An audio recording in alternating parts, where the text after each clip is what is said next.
You will never make an impact if you don't understand this one thing.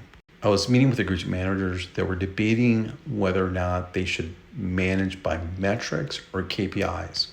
A metric is a single data point that tells you exactly what's been completed. For example, total volume.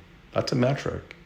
However, if you manage by KPI, then you understand how effective you are in using the resources to achieve the outcome, the metric.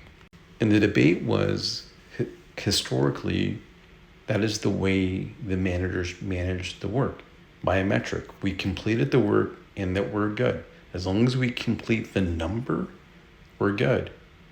But part of the conversation or the thing that I was debating or I was trying to teach them is that, okay, you finished that number, but how effective were you in completing that?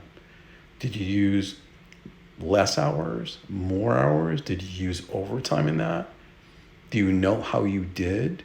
Do employees know how effective they did?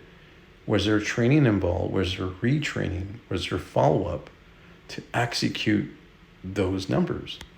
If you manage by a metric, you're not going to know any of those answers to the questions I just asked. And of course, they didn't have any answers to those questions.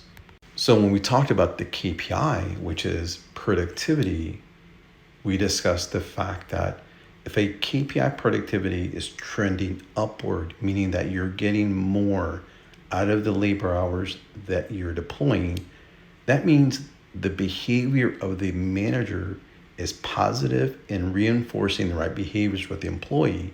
Because remember, the result of a KPI, a positive result of a KPI, is the outcome of a positive behavior by the leader or manager, meaning that the manager is training employees, engaging, follow-up, setting the right expectations, having communications, all those different things that are the fundamentals that a manager should be doing are positive, thus creating positive results in the KPI overall. Remember, the KPIs don't just happen. There has to be work that's done up front by the manager with what I just mentioned in order to achieve a positive result. So if you're a manager and you're managing by metrics, you need to change it to a KPI so that you can clearly understand what behaviors are driving both positive or negative so that you can begin discussing plans to make some changes. If you like this kind of content, follow for more.